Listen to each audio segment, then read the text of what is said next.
खुलुमबाय गोजोन फुंबिलिनि गासैबो बड'लेण्ड बुब्लिनि अनसायगिरिफोरखौ फरायग्रोबाय। दिनै 7 जुलाइ मंगलबारनि फान्जामुथिखौ फरायथिनो लादों आं प्रबिन बसुमतारिया। फान्जामुथिनि गिबियाव दं मेष राशि।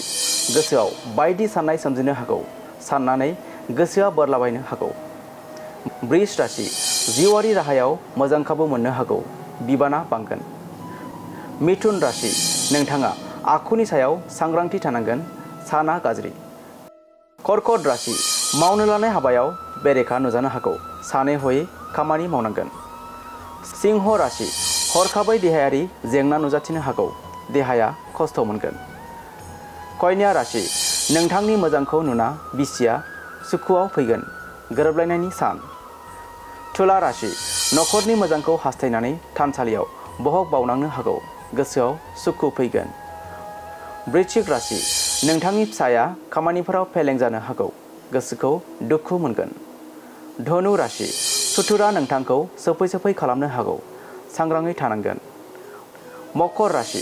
खामानियाव सोरनिबा मदद मोननो हागौ, गोसोखौ मोजां मोनगोन। कुम्भ राशि। हरखाबै मेगना गाज्रि जानो हागौ, मेगनखौ जोथोनै लानांगोन। आरो मीन राशि। देहायारि सावस्रिया मोजां थासारि जागोन, देहाखौ रेजें मोनगोन। दिनै सानसेनि राशि फरायथिनायाबो एसेनोसै। आसा खालामो नोंथांनि दिनैनि साना मोजाङै मोजां थांगोन, बेखौ बड'लेण्ड बुब्लि नखरनिफ्राय मिजिंथिबाय। गोजोन्थों।